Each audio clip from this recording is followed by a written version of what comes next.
Buenas tardes, amigos. Bueno, este programa se va a emitir también en Decisión Radio, pero es un programa grabado para Unidad Hispanista, básicamente.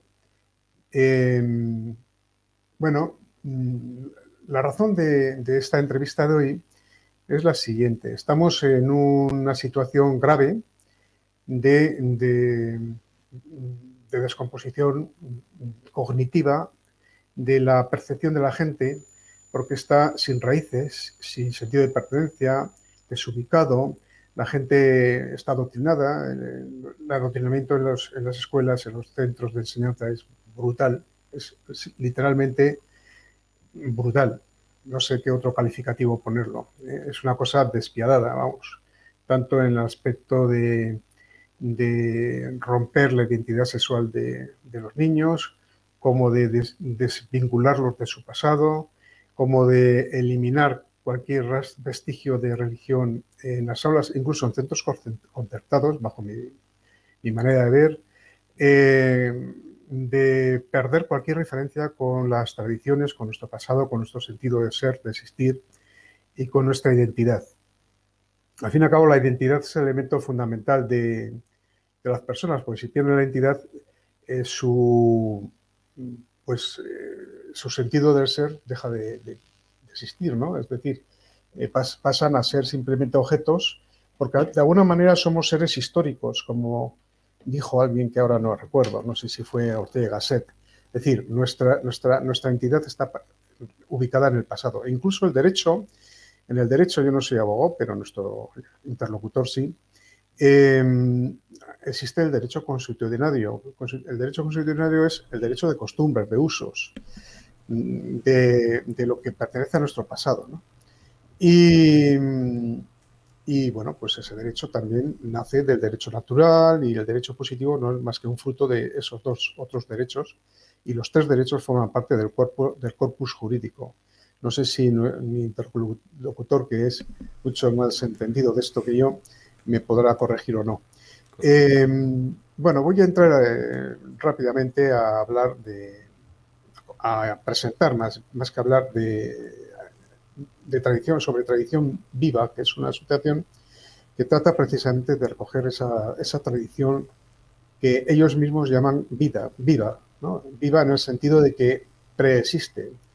Ningún progreso, ningún avance en las civilizaciones puede desarrollarse sin la tradición. Nadie puede progresar sin conservar. No se puede abrir un maratón, una carrera, si no hay un punto de arranque en esa carrera y un pie da impulso al cuerpo para seguir corriendo. No hay nada que pueda ser esnovo, rompiendo lo persistente. Es algo que queremos liquidar nuestro, nuestro sentido colectivo, ¿no? Bueno, esta asociación Tradición Viva es precisamente la que defiende la tradición. Y yo, la verdad es que yo que era, pues en este sentido, muy escéptico, he evolucionado como persona. Yo pensaba que, bueno, pues el liberalismo era la esencia de todas las cosas, que a través del liberalismo llegábamos a construir sociedades nuevas y tal. No, no, es que en realidad, si no arrancamos del pasado, no podemos hacer nada. Y el presidente de esta asociación es Carlos María Pérez Roldán. ¿Es Roldán o Roldá? Roldán. Roldán, ya me pareció. Es que me he dejado la N cuando lo he escrito. Bueno, eh, tiene toda mi admiración, mi respeto. Y yo que soy el secretario de Unidad Hispanista, yo creo que todas las asociaciones que tenemos una base común, una especie de tronco común en nuestra percepción de la necesidad de rescatar la hispanidad como concepto, la hispanidad como legado, la hispanidad como civilización, la hispanidad como algo glorioso. Realmente, en fin, es impresionante la importancia que ha tenido para la humanidad, el desarrollo de la humanidad, la hispanidad, para el catolicismo. Entonces, ellos también lo defienden, somos hermanos, en cierta manera, de ideas, y creo que debemos de colaborar porque los enemigos que están fuera, el nuevo orden mundial, la Agenda 2030, el proceso de descomposición de las naciones, eso que tratan de hacer como una especie de comunismo neomarxista de entramado y deshumanizante, eso debe ser parado de alguna manera. Tenemos que intentar dar la batalla cultural sea como sea. Es una cuestión de supervivencia. Pero yo le voy a dejar, si me enrollo, me consumo yo el programa entero. Le voy a dar la palabra a Carlos. Buenas tardes. Muy Encantado buenas tardes. de que hayas aceptado nuestra invitación. Sin Eh, ningún tipo de problema, viniendo de quien viene, no ha tenido ningún tipo de duda. pues muchas gracias. En primer lugar, yo quería preguntarte, ¿qué es tradición? Algo ya he dicho yo, pero en fin, mejor que lo digas tú. ¿Qué es tradición viva? Pues efectivamente, Tradición, ya se ha anticipado, tradicionviva.es es un portal web que ya llevamos prácticamente con ese nombre desde el 2011, aunque es verdad que la asociación que está detrás de tradicionviva.es, la asociación editorial tradicionalista, nació un poquito antes, nació en el 2010, ya con presencia en internet, y en el 11 se cambia un poquitín el nombre de la página web y sale Tradición Viva. Claro, el proyecto de Tradición Viva, ¿qué es y por qué surge? Como bien dices, todos somos historia, eso es efectivamente, y da igual la ideología, el ideario que tenga cada uno, cada cual es historia. Pues el marxismo tiende de su historia, el liberalismo tira de su historia, y el individuo tira de su historia, porque es la experiencia. Entonces, Tradición Viva surge, nosotros habíamos detectado, evidentemente somos tradicionalistas, casi desde la cuna, y esperemos que lo seamos hasta la mortaja. Habíamos detectado que había bastantes portales en internet cuando nosotros nacimos, que defendían el tradicionalismo desde una perspectiva eminentemente religiosa, y es verdad que había algunos portales de historia que también defendían ese tradicionalismo, o incluso ese carlismo, que es el nombre como el tradicionalismo adopta en España. Pero había una ausencia importante en que no había ningún portal, ninguna presencia web que tratara ese tradicionalismo desde la perspectiva religiosa, pero sumándole la perspectiva cultural, política, histórica, social, y que no estaban dedicados o no estaban destinados al gran público. Pues bueno, el origen de Tradición Viva era defender esos principios tradicionalistas, defender la hispanidad y defenderlos fundamentados en la religión, pero orientados al mundo cultural, político e histórico. Y bueno, pues de ese origen surge el portal, que ahora afortunadamente las visitas ya no solo son de España, sino que prácticamente el 50% de las visitas que recibimos son del extranjero, con lo cual esa tradición es común al ser humano, y es común desde luego a todos los que compartimos la fe católica. Básicamente eso es el portal tradicionviva.es. Evidentemente, consideréis, como no puede ser de otra manera, que el catolicismo es la base de nuestra civilización, claro. Efectivamente, hay diferentes conceptos de Europa. Bueno, ahora tenemos la Comunidad Europea, donde nos tratan de vender los espacios como unos espacios geográficos, delimitados por unas fronteras naturales, cuando la historia nos enseña que los espacios son intelectuales, son espacios sociales, son espacios de ideas compartidas. Nadie duda, por ejemplo, que la España de ultramar, la España americana, era el mismo país, era el mismo sentimiento que la España peninsular. Bien, eso, ¿por qué se podía producir? Porque estábamos hablando de unas ideas, no estábamos hablando de unos límites geográficos. Europa, desde luego, tiene unos orígenes y tiene unos fundamentos tanto en la herencia griega como en la romana, pero Europa hasta el catolicismo no existe como tal.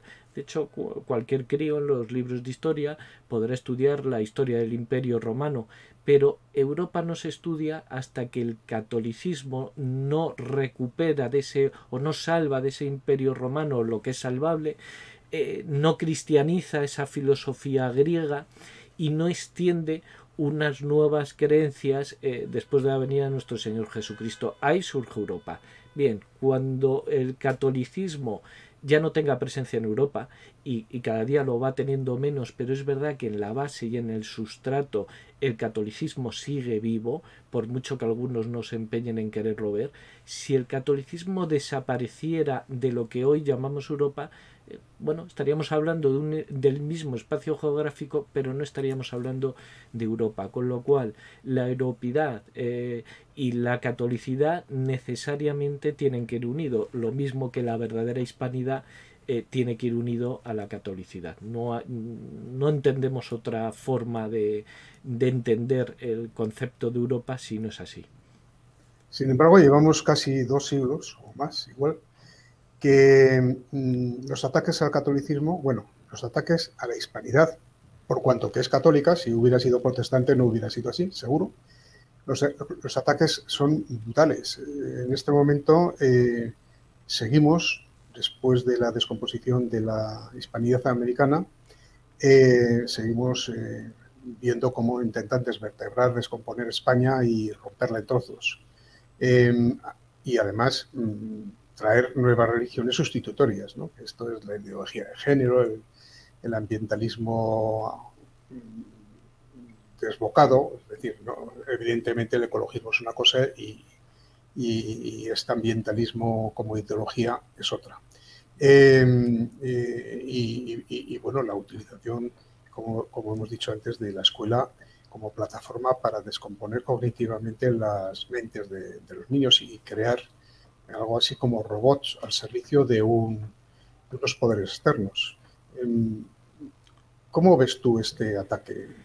Evidentemente, vamos a ver, para empezar, muchos a veces tienen el complejo que el español o la hispanidad es atacada por ser hispanidad, por ser española. Lo importante es que el ataque es porque la hispanidad y España han significado a lo largo de los siglos, y por desgracia últimamente menos, han significado ese depósito de la fe del catolicismo. Es decir, la hispanidad no es otra cosa que esos principios de la Iglesia, esos principios católicos, esa enseñanza social de la Iglesia, pero llevado a la práctica. Es decir, la hispanidad ha sido una forma de sabiduría práctica donde ha puesto en funcionamiento una sociedad justa basada en los principios del catolicismo.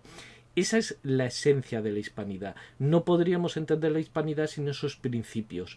Y ese globalismo, esa enemistad que se manifiesta con España, todo lo español y todo lo que pueda representar el hispanismo, no es ni más ni menos, no nos están atacando a nosotros como pueblo en sí, huérfano de historia, nos están atacando por la representación de los valores católicos. Aquí hay una lucha entre el bien y el mal. El catolicismo evidentemente es ese bien y por eso nos atacan sistemáticamente. Bien, esto no es nada nuevo. Es verdad que los tiempos se han acelerado y el globalismo sobre todo está introduciendo unos mecanismos de control social y de destrucción del ser humano que nunca se habían visto en esta potencia. Pero desde prácticamente lo que nosotros decimos, el globalismo no es más que una fase de la revolución. Bien, la primera revolución empieza con el protestantismo, con Lutero. Esa revolución que empieza con Lutero, que España combate a través de los tercios, y de hecho la Europa católica es la Europa donde estuvieron presentes las picas españolas, donde no hubo pica española se perdió la catolicidad. Esa es la primera fase de la revolución. Después vino una segunda fase de la revolución, que es el liberalismo inglés, una revolución que continúa, se hace política a través de la revolución francesa. Después esa revolución se hace social a través del comunismo, de la revolución rusa, y ahora estamos en la última fase de la revolución, que es esa revolución feminista y transhumanista. La revolución es una única, pero ha tenido fases. Primero se ha atacado el concepto del Dios, primero la Iglesia con el protestantismo, después se atacó el concepto del Dios cristiano en la Revolución Francesa, se creía en la libertad religiosa, había diferentes dioses, pero el católico no. El comunismo incluso trató de acabar con Dios, fue avanzando la revolución y ahora estamos en la última fase, donde ya el enemigo no es solo Dios, es el hombre. ¿Y por qué es el hombre? Bueno, esto tiene un origen teológico, es decir, la rebelión del diablo frente a Dios era por envidia de la creación del ser humano. El diablo lo que odia profundamente es al ser humano porque es libre y porque está hecho a imagen y semejanza de nuestro Señor.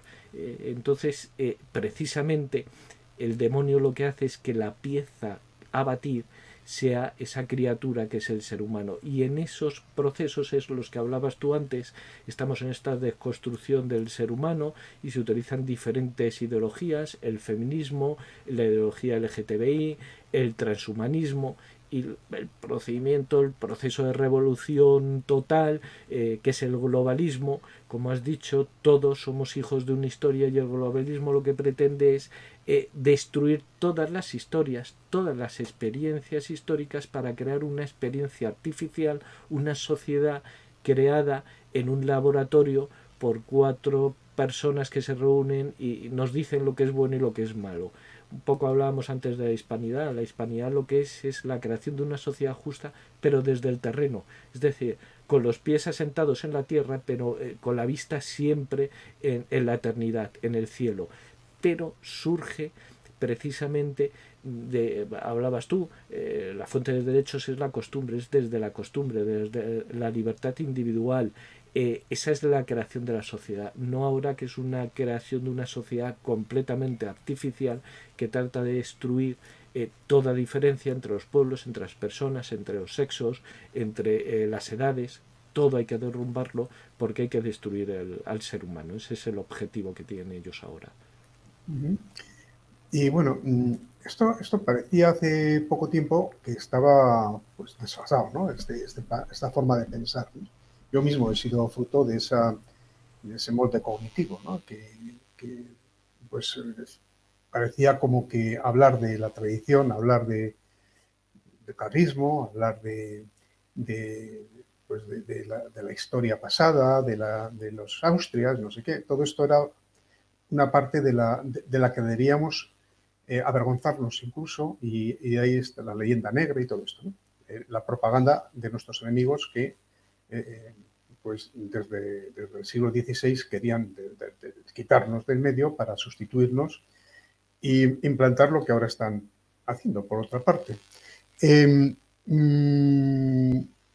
¿Esto tiene algún arraigo ahora? Es decir, ¿crees que esto tiene un avance en su implantación, estas ideas? Vamos a ver, yo desde luego creo que sí, que el tradicionalismo evidentemente tiene cada día más impulso y que el tradicionalismo tiene futuro. Como tú bien has dicho, son unas ideas que aparentemente fueron abandonadas hace mucho tiempo. Y digo aparentemente porque fueron abandonadas por la intelectualidad. Es decir, el pueblo llano era profundamente, vamos a llamarle tradicionalista, vamos a llamarle católico. Era profundamente católico.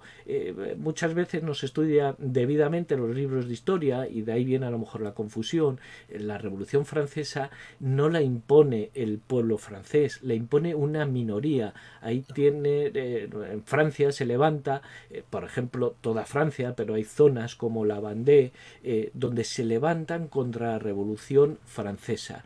Problema de la Vendée, que no tiene el apoyo militar, no tiene el apoyo económico. ¿Por qué? Porque son gente humilde. Es decir, el tradicionalismo, la defensa del catolicismo, que a fin de cuentas es la defensa de la libertad del hombre, ha sido siempre popular. En España estamos en la misma historia, en España del siglo XIX, es verdad, con unas diferencias con respecto al pueblo francés, porque en España sí es verdad que el pueblo era tan tan católico que esa lucha podríamos decir que duró prácticamente desde la expulsión del francés, desde la guerra de independencia en 1808, prácticamente hasta el 36.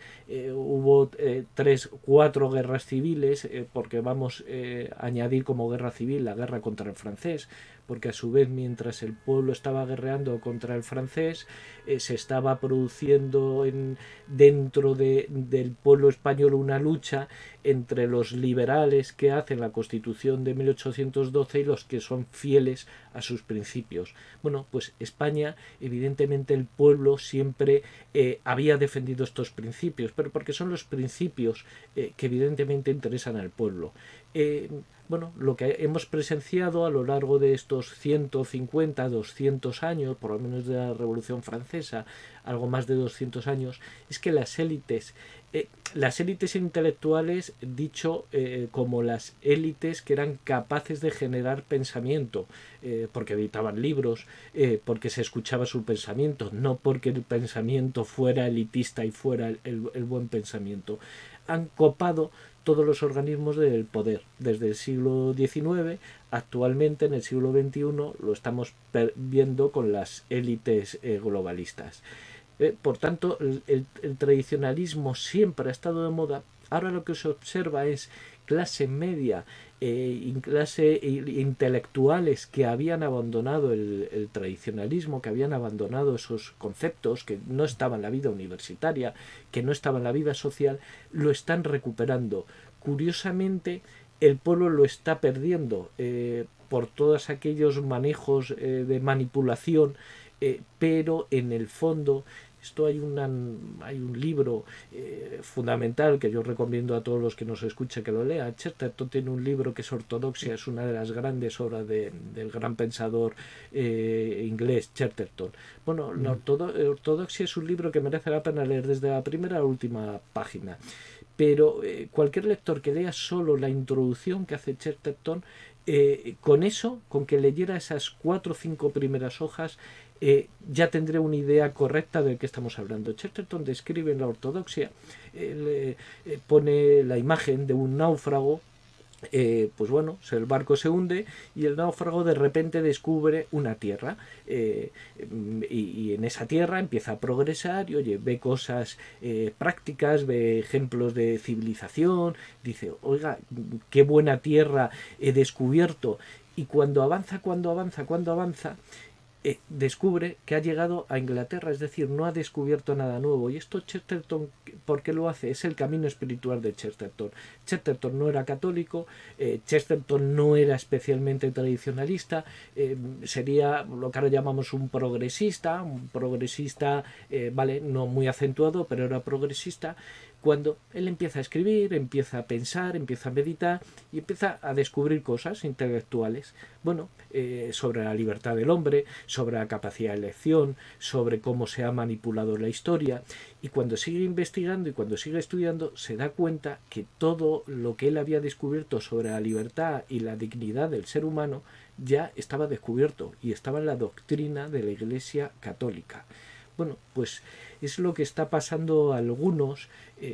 Empiezan a investigar, se empiezan a dar cuenta desde sus experiencias vitales, desde sus experiencias políticas, profesionales, se dan cuenta que hay cosas que no encajan, que nos han vendido una falsa libertad y que al final esa libertad queda en nada, en agua de borrajas, porque es todo mentira. Y cuando uno empieza a investigar, pues empieza a descubrir cosas y después se topa con que tanto en Francia como en España ha habido grandes pensadores que lo llevan diciendo, en el caso de España desde el siglo XVI y muy acentuadamente del siglo XIX, Donoso Cortés, Balmes, Aparici Guijarro, Vázquez de Mella, pensadores que están diciendo y que están hablando de la situación actual, pero que ya estaban descubiertas o que ellos ya como una atalaya nos avanzaban a dónde íbamos a ir.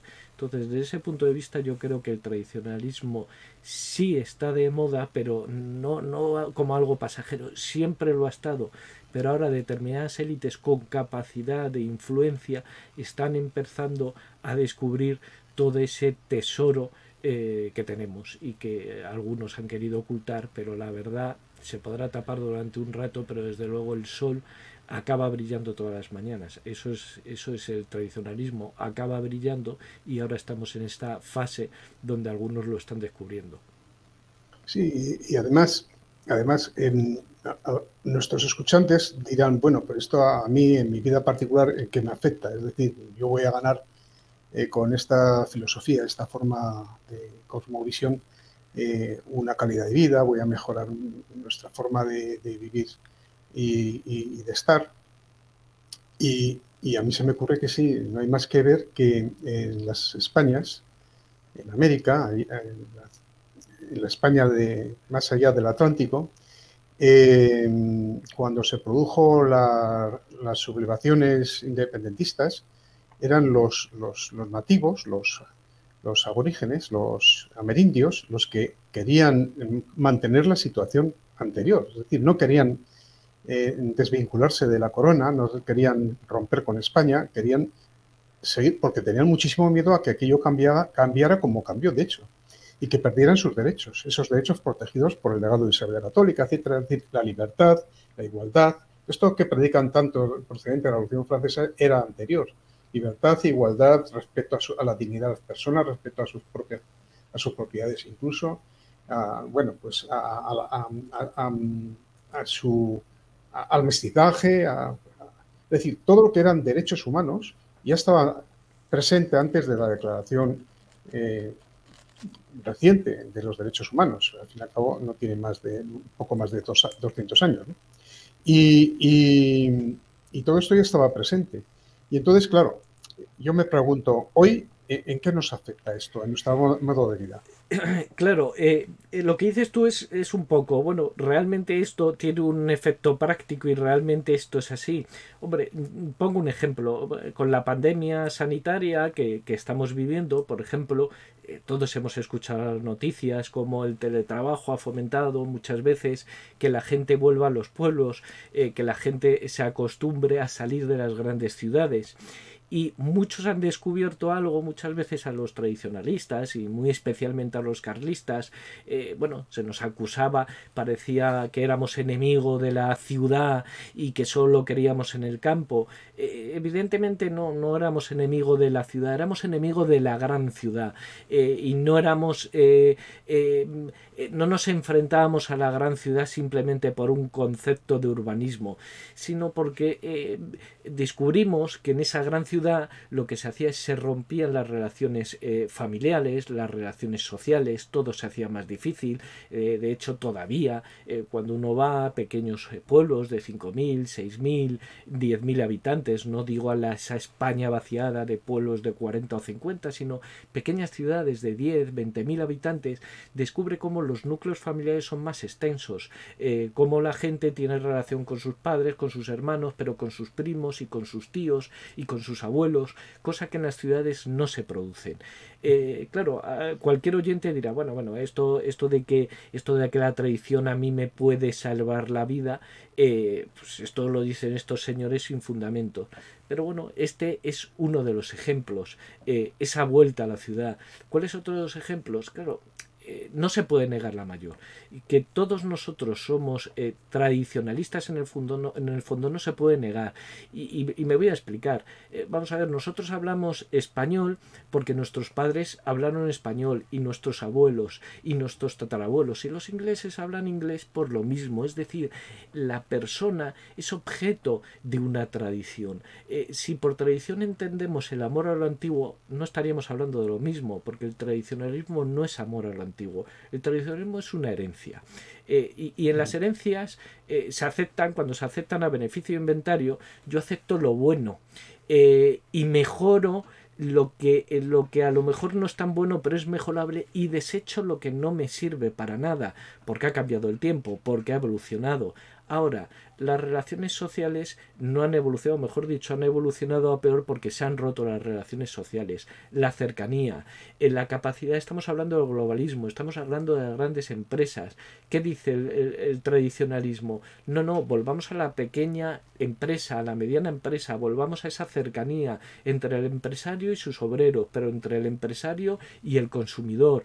No me venda cosas que yo no quiero, no me venda cosas que me van a durar solo 2, 3, 4 años. No, recuperemos esas tradiciones antiguas, ese mueble, ese carpintero que hacía un mueble para toda la vida que hemos heredado de nuestros abuelos a través de nuestros padres, y olvidémonos de esos conceptos actual de usarlo y tirarlo. Ahora que somos todos tan ecologistas, dejemos de conceptos, por ejemplo, como IKEA, con esos muebles, que es una representación de nuestra sociedad, de ideas, de usar y de tirar, de una continua renovación que no nos lleva absolutamente a nada, y lo que hace es hacernos perder nuestro dinero, tirar nuestro dinero, nuestros esfuerzos, y sobre todo sentirnos desarraigados. Esto en esta pandemia, esa soledad que ha sufrido mucha gente, que no se engañen, esa soledad es fruto de la sociedad actual, no era de su entorno familiar, de esa sociedad actual.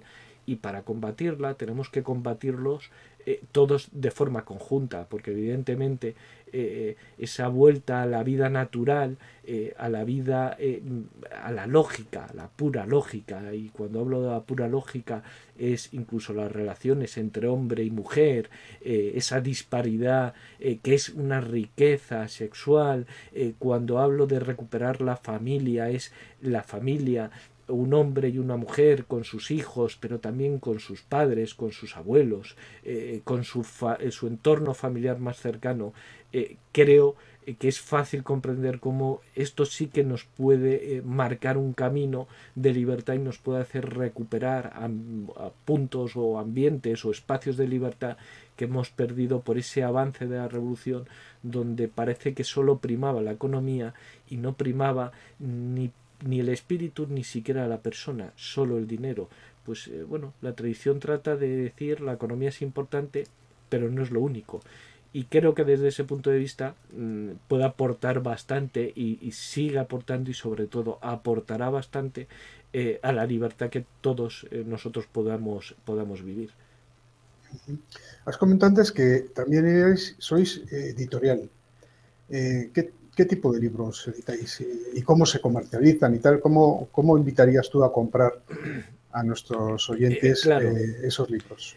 Somos una editorial, y somos una editorial además muy curiosa. Muy curiosa, bueno, antes he estado, si yo a saber que me ibas a hacer esta pregunta, porque antes he estado hablando del concepto de la economía. Bueno, pues esta editorial tiene un concepto a lo mejor antiguo. En primer lugar, vendemos libros desde libros nuevos, desde 5,95 euros más adelante, es decir, a precios realmente económicos. ¿Por qué?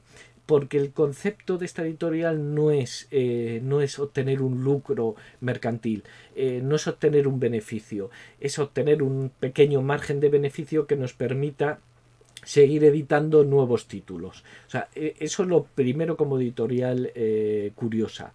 Y desde luego, la segunda curiosidad es que de momento nos negamos a editar en formato digital. Y eso que es más fácil editar en formato digital que en formato papel. ¿Pero por qué?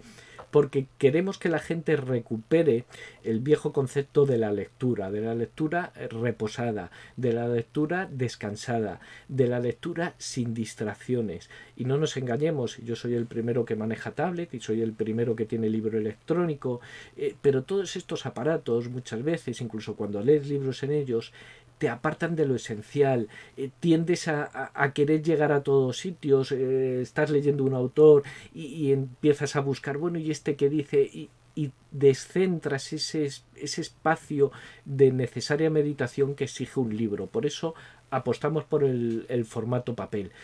Claro, tipos de libros que publicamos, podemos dividirlos en dos grupos. Uno, evidentemente nosotros somos tradicionalistas, que esto puede ser común con muchos países, pero en España ese tradicionalismo toma un nombre concreto, que es el carlismo. Entonces hay parte de los libros que es esa historia del carlismo, del tradicionalismo puro y duro, del carlismo militar, del carlismo social, del intelectual y del político, y hay otra parte de la editorial donde publicamos libros fundamentales a nuestro modo de entender para entender la situación actual y para dotarnos de herramientas. Recientemente hemos publicado, por ejemplo, El liberalismo es pecado, el error del liberalismo, de Villot, de un cardenal francés.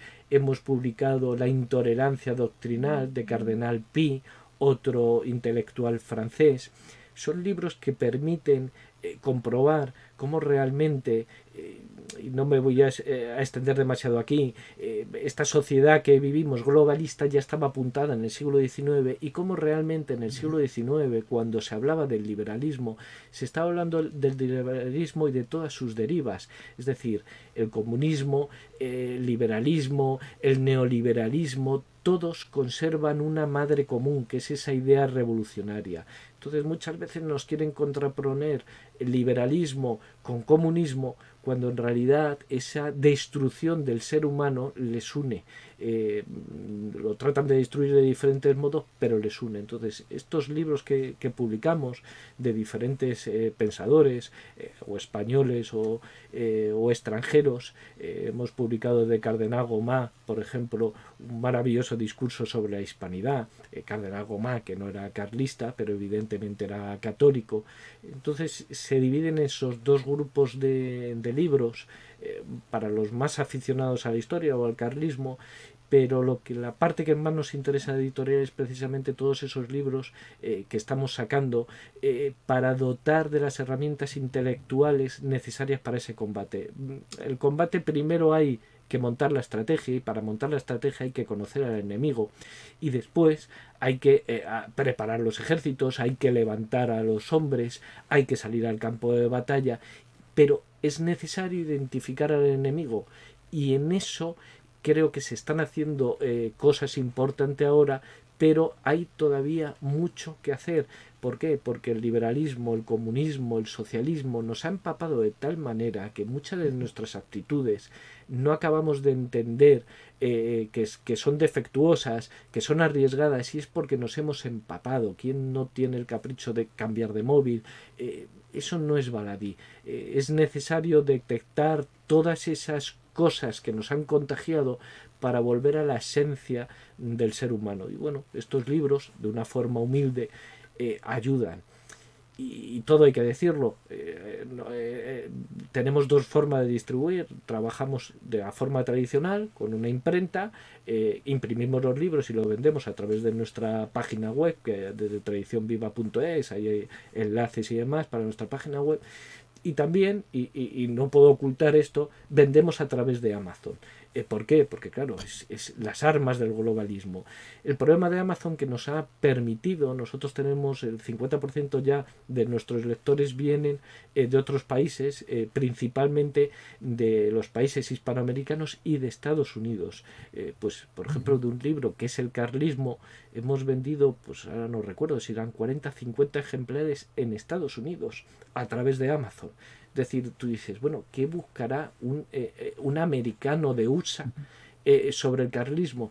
Pues ahí lo tiene. Entonces, Amazon nos facilita la posibilidad de llegar a sitios donde por costes o por dificultades no podríamos llegar. Pero siempre aconsejamos, desde luego, a nuestros lectores que, hombre, preferentemente, si están en España, compre la edición comprada o editada con una imprenta tradicional, que además de mejor calidad, pues ayudas al pequeño comercio. Pero bueno, a veces hay que utilizar las herramientas del globalismo para tratarlo de derrotar. Es una desgracia, pero hay que ser también, antes hablaba, la tradición es pragmática, es desde el suelo mirando al cielo. Pues bueno, a veces tenemos que poner los pies en el suelo y utilizar estas herramientas que nos brinda, por ejemplo, Amazon en este caso. Pues es admirable lo que hacéis, o sea, me sale a mí de dentro la admiración. Yo creo que es digno de encomio, porque eso, hay tal carencia de cosas así, de iniciativas como la vuestra, que, en fin, la verdad es que si no lo hace alguien, esto es el desierto cognitivo, el desierto del conocimiento, ¿no? Y hay que rearmar a la gente de mimbres mentales para poder analizar la realidad, interpretarla y ser útil, ser gente útil a los demás, como colectividad. Es que has utilizado tú la palabra, efectivamente, es el rearme. Nosotros ahora mismo entendemos, y cuando digo nosotros ya no hablo de los tradicionalistas, hablo de los antiglobalistas. Ahora mismo no podemos salir a terreno abierto. Tenemos que rearmarnos. Hombre, como carlista yo citaría un ejemplo, y tú como vasco te llega cerca, el general Zumalacárregui.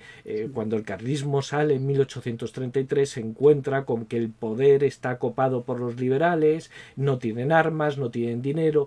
¿Qué hace el general Zumalacárregui? Hace guerras de guerrillas, hace pequeños grupos resistentes, de contrarrevolucionarios. Una vez que avanza la guerra, logra generar y crear un ejército entero, pero el germen de ese ejército eran pequeñas guerrillas, pequeñas partidas, como se llamaban, de caseríos, de pueblos, muchachos que se unen 15 para luchar, y de esas pequeñas guerrillas se acaba formando un ejército. Evidentemente nos falta ese genio militar que ya surgirá, ese Zumalacárregui, para algunos, incluso para algunas escuelas de historia militar, está considerado el mejor militar del siglo XIX, incluso por delante de Napoleón, por esa capacidad precisamente que tenía de organizar. Y cuando hablo de guerras físicas, las guerras de toda la vida, pero hablo de guerras intelectuales, hablo de guerras en la calle, hablo de combates mediáticos. Bueno, ahora mismo no es una desgracia, ahora mismo la estrategia es luchar en guerras de guerrillas. Ya llegará ese momento en que podamos levantar un ejército y a una sola voz, a una sola orden, seamos capaces de dar el combate en terreno abierto. Ahora mismo, pues eso, la misión, creo, de todos nosotros tiene que ser ese rearme, y desde ese rearme surgirá esa esperanza de futuro. Claro, hablas de guerra en el sentido metafórico, en el sentido metafísico, diría. ¿No? Efectivamente. Sí, sí. No sea que luego nos echen aquí a los poderes. Intelectual, combate intelectual, combate Eso es. mediático, y combate Sí. con uno mismo, porque muchas veces el enemigo lo tenemos nosotros mismos en nuestra comodidad de la vida que ya tenemos relativamente resuelta, y seguir haciendo absolutamente lo mismo. A veces no hay que tener miedo a leer un libro, a descubrir unas ideas, no hay que tener Eso miedo a es. salir a la calle cuando se convoca una manifestación por algo digno de luchar, o incluso cuando no es una manifestación, es una concentración de 10 o de 15. Hoy es 10 o 15, mañana serán muchísimos más. Entonces, el primero es la pereza, eso lo decía, es un pecado. La pereza es lo primero, y la comodidad. Ese es el enemigo que tenemos primero, ese es el combate que primero tenemos que dar, y después, evidentemente, seguir dando el resto de combates y seguir peleando el resto de combates, pero el primero tiene que ser con nuestra propia comodidad y nuestra molicie. El hombre es así, lo tenemos que entender, y precisamente porque lo entendemos tenemos que mover ese ánimo de las personas, de todos los que ahora nos puedan escuchar, de todos los que nos lean en vuestra página web de Hispanidad, nosotros, en la nuestra de Tradición Viva, en diferentes medios que están surgiendo en diferentes países americanos. Es ese rearme el que se tiene que producir necesariamente si queremos algún día poder saborear los laureles de la victoria. Eso creo que no debería caber ninguna duda. Exacto, sí, sí. ¿Y cómo se puede colaborar con vosotros? ¿Cómo la gente, si se quiere acercar a Tradición Viva, qué tiene que hacer? Pues hombre, el modo de colaborar, desde luego, ante todo y sobre todo, es leyendo tradicionviva.es. Leyendo lo primero y después escribiendo. Nosotros tenemos muchísimos colaboradores, pero el problema es que no tenemos tantos como querríamos. ¿Por qué? Porque tenemos colaboradores de Argentina, de Chile, de España, de Estados Unidos. Tenemos colaboradores que nos remiten textos más filosóficos, textos de doctrina social de iglesia, de actualidad. pero evidentemente el mundo es inmenso. Necesitamos las perspectivas de todos, necesitamos la mirada, es decir, estamos construyendo un lienzo donde necesitamos todas las miradas, todos los pinceles y todos los colores. Evidentemente nos tiene que unir ese amor a la tradición. Nosotros decimos que para colaborar con nosotros basta con compartir algunos de nuestros principios y no atacar al resto de nuestros principios. Evidentemente nosotros somos defensores del catolicismo, de la hispanidad, del derecho a la vida, del matrimonio entre un hombre y una mujer, del derecho a poder educar a nuestros hijos con las ideas sanas. Bien, si cualquier persona defiende alguno de esos derechos sin entrar en contradicción con todos los demás, aunque a lo mejor para ellos sean secundarios, pues será bienvenido en Tradición Viva. Entonces, ¿cómo colaborar con Tradición Viva? Pues eso, leyendo, difundiendo las redes sociales, escribiendo, comprando nuestros libros, realizando alguna pequeña donación y sobre todo trabajando por esa difusión desde las ideas. Lo importante no es colaborar con Tradición Viva, lo importante es difundir esos principios que Tradición Viva defiende, que no son exclusivos, ni son suyos, ni son de propiedad, defenderlos o en Tradición Viva o en cualquier medio, con los amigos, por correo electrónico, por redes sociales. Lo importante es que frente a ese globalismo que todo lo arrolla, nosotros seamos capaces de defender esos principios que heredamos de nuestros abuelos y de nuestros padres y los podamos seguir defendiendo. Pero bueno, el mejor modo de conocer desde luego es entrar en el portal tradicionviva.es, en su canal YouTube, y si a uno le gusta, pues empezar a colaborar, sobre todo de forma intelectual, remitiendo artículos, ideas, opiniones desde una perspectiva tradicionalista. Bueno, pues yo creo que la duración del tiempo es limitada. Si quieres decir alguna cosa más y si no, pues... Hombre, pues desde luego poco, creo que, vamos a ver, se podrían añadir miles de cosas, pero creo que hemos apuntado algunas ideas claves y desde luego, igual que tú reconocías nuestro trabajo, nosotros reconocemos el tuyo. Desde luego la difusión de la hispanidad, tus libros, la nueva defensa de la hispanidad, creo que desde luego han ido, esto es una rueda donde cualquier impulso está sirviendo y desde luego creo que asociaciones como la vuestra, radios como la vuestra y demás, poco a poco, pues bueno, es importante, estábamos hablando antes de la guerra de guerrilla, pues es agradeceros el haber podido colaborar en este pequeño combate de guerrilla con vosotros y desde luego pues a vuestra disposición para todo lo que nosotros podamos ayudar en la medida de nuestras posibilidades. Y a la inversa, y viceversa, nosotros al revés también, es decir, tenemos que hacer piña, porque, bueno, es una labor conjunta y cada uno en su... Somos como células, ¿no? Cada célula cumple su función, pero forman un tejido, eso es. Pues muchas gracias y encantado de que hayas colaborado en este programa. Muchísimas gracias a ti.